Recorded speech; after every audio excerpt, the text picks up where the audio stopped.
صحابہ کرام میں جس نے یہ دعویٰ کیا ہو کہ ہم تمہاری قبر میں تمہاری مدد کریں؟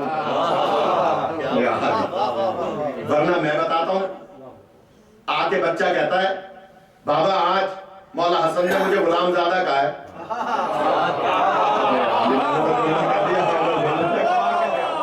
مولا حسن نے آج مجھے غلام زادہ کہا ہے، تو کہا جاؤ دوڑ کے جاؤ لکھوا کے لے آؤ، اگر لکھ دے تو میرے کفن میں رکھ دینا۔ میں نے تو جملہ کر لیا، اگر لکھ دے تو میرے کفن میں رکھ دینا۔ میں سوال کروں گا چلو لکھوا لینا کافی تھا، کفن میں کیوں رکھوا رہے ہیں؟ بہت باریک بات ہے اگر پہنچا سکا، کفن میں کیوں رکھوا رہے ہیں؟ اس لیے رکھوا رہے ہیں نا کہ کفن میں مولا حسن کا لکھا ہوا ہوگا تو عذاب قبر سے محفوظ ہو جائیں گے۔ تو میں یہی تو کہنا چاہ رہا ہوں کہ تمہارے صحابہ تو اپنی قبر کی فکر کر رہے ہیں، تمہاری قبر کہاں سے چھڑائے گا؟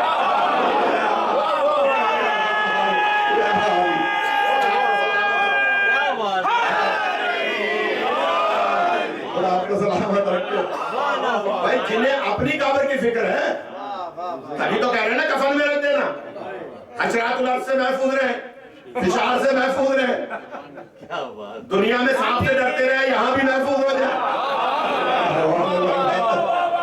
لہذا یہی تو اسی لیے تو لکھوا کے کفن میں رکھوا رہے ہیں نا، ورنہ لاجک کیا ہے کفن میں رکھوانے کی؟ کیوں سلیم صاحب کے کفن پہ جواب نامہ لکھا تھا؟ لکھا تھا نا جواب نامہ، 40 مومنین کے نام لکھے تھے یا نہیں؟ یا بھول گئے؟ لکھے تھے نا، تو پھر کیوں لکھے تھے؟ اس لیے لکھے تھے کہ وہ گواہی دیں گے کہ یہ علی کا ماننے والا تھا۔ تو کفن میں کیوں رکھوا رہے ہیں؟ اس لیے رکھوا رہے ہیں کہ تاکہ قبر کے عذاب سے محفوظ رہیں۔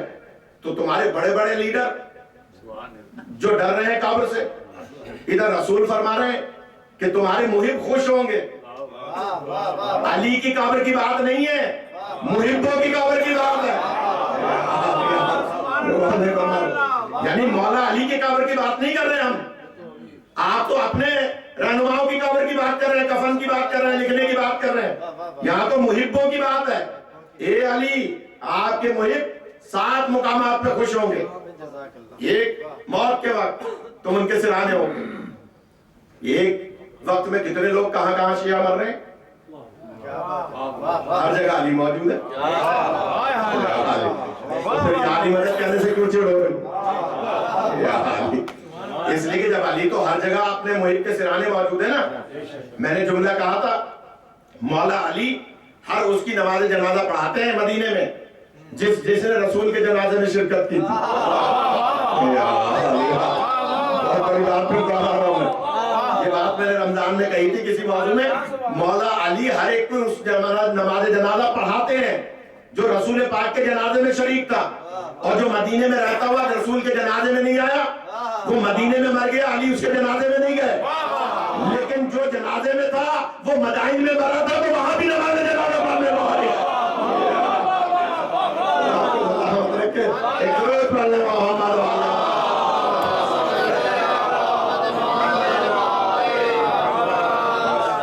ایک گھنٹہ ہو گیا، بس خدا آپ کو سلامت رکھے۔ بہت سے لوگوں کو صبح جاب پہ جانا ہے، بچوں کی تو شاید چھٹی ہے، لیکن دل تو چاہتا تھا، یہ موضوع بہت طویل ہے، عشرے کا موضوع ہے، لیکن انشاءاللہ خدا سلیم صاحب کے درجات کو بلند فرمائے۔ میں ان کے گھر نہیں جا سکا، تعزیت کرنے کوئی لے جانے والا نہیں تھا اس وقت، لہٰذا میں ان کی اہلیت سے معذرت خواہ ہوں، لیکن مجھے پتا ہے کہ وہ اپنی بچی سے کتنی محبت کرتے تھے۔